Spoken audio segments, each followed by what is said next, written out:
Cylinder burst হয়েছে একটা cylinder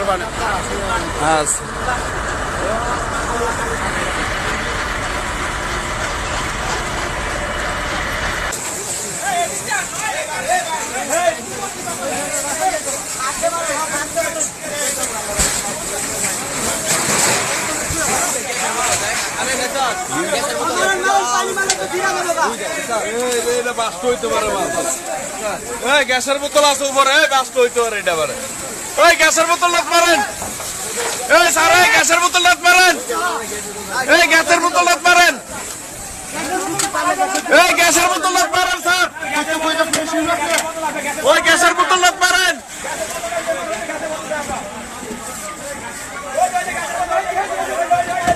ওই গ্যাসের বোতল লাত মারেন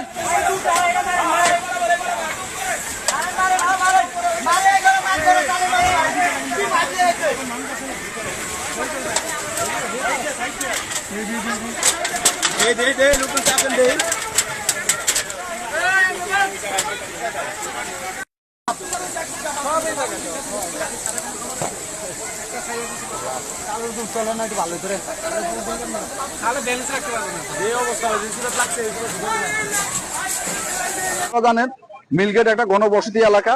এখানে আপনাদের বিভিন্ন ফ্যাক্টরি আছে, গার্মেন্টস আছে, জুটের ফ্যাক্টরি আছে, তারপরে আপনার বিভিন্ন দোকানপাট আছে, কাঁচা বাজার আছে, বস্তি আছে। এখানে রাস্তাগুলো ন্যারো, ম্যাক্সিমাম টাইমে মিলগেট এলাকায় আগুন লাগে।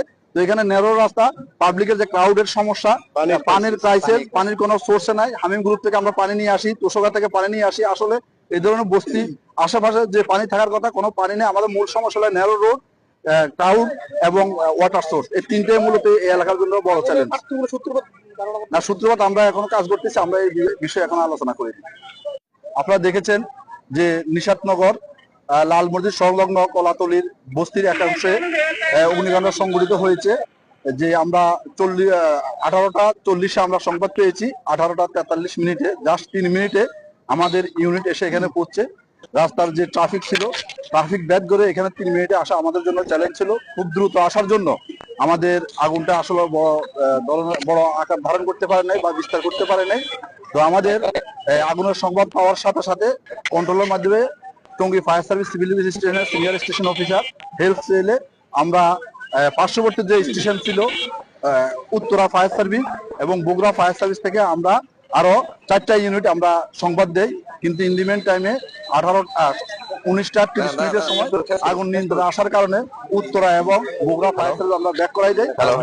আপনারা দেখেছেন যে এখানে যে রোড এবং বস্তির যে জনগণ ছিল, লোকজন ছিল, কিছু লোক আমাদেরকে সহযোগিতা করছে, কিছু বেশিরভাগ লোকে প্রত্যেকে আমাদের ডেলিভারি খোঁজ নিয়ে অনেক টানা হেঁচড়া করছে, যার জন্য আমাদের আগুন নির্বাপন করতে অনেক ব্যাগ পেতে হয়েছে। তো আল্লাহর অশেষ রহমতে এখানে প্রায় 20,000-এর মতন ঘর ছিল, প্রায় 40 থেকে 50,000-এর মতন ঘর ছিল। এর মধ্যে 30 থেকে 40টা ঘর হয়তো ক্ষতিগ্রস্ত, মানে একজনেরই 50টার মতো ঘর পড়ছে পুরা। মানে আর একটা বিষয় হলো যে মানে ঘরের সাথে ঘর লাগানো, তো যদি এই ব্যবস্থাটা যদি তৎক্ষণাৎ যদি পানি যদি না পাওয়া পুরা মহল্লা পুরো যেত।